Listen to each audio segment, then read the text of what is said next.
we had discussed having a homeless coordinator for the city of Jackson during the last budget cycle.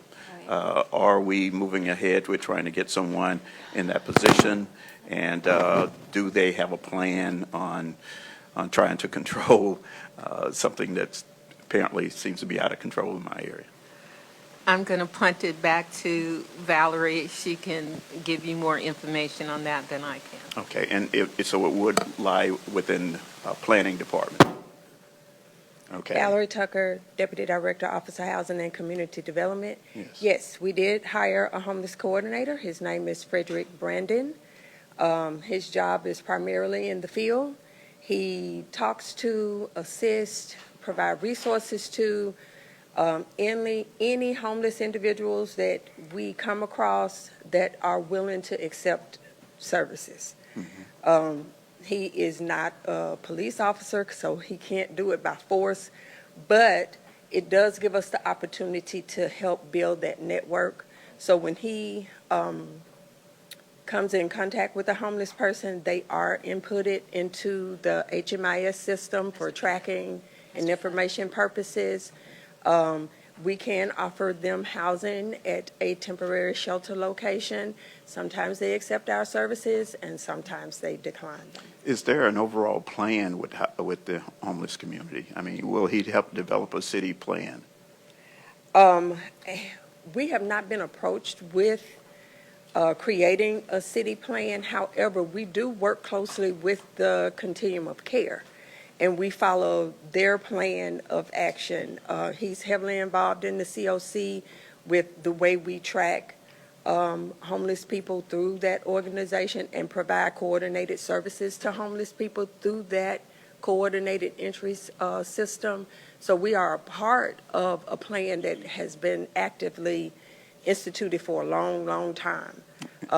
If we would like to have a separate plan specifically for the city of Jackson, we're definitely open to that. But this coordinated entry system tracks all of the homeless people in Jackson. The COC, the Continuum of Care, works our area. I think with the, again, the approaching numbers, the numbers increasing, that we really need to do a look at how we're managing those. Just my opinion. And also the state coordinator for homelessness. I've heard her speak several times. They have a very good program. And that could be a great resource, as well as the city of Tupelo has an outstanding homeless program. And, yes. And so that would be another resource for them. But again, it's increasingly becoming a problem around those entryways from the interstate, Terry Road, Ellis Avenue. They're going into our communities. They are occupying our vacant homes. They're creating litter.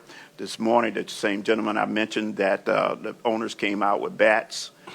I'm pulling up to get some coffee this morning at Wendy's across the street. He is blocking the way now as I'm pulling up, bags sagging and so forth. So again, everyone understands that not everyone can have available resources and nice places to stay.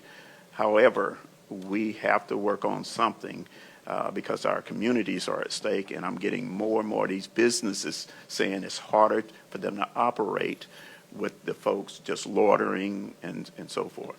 So again, I thank you for your answers on that. Okay, Ms. Lee.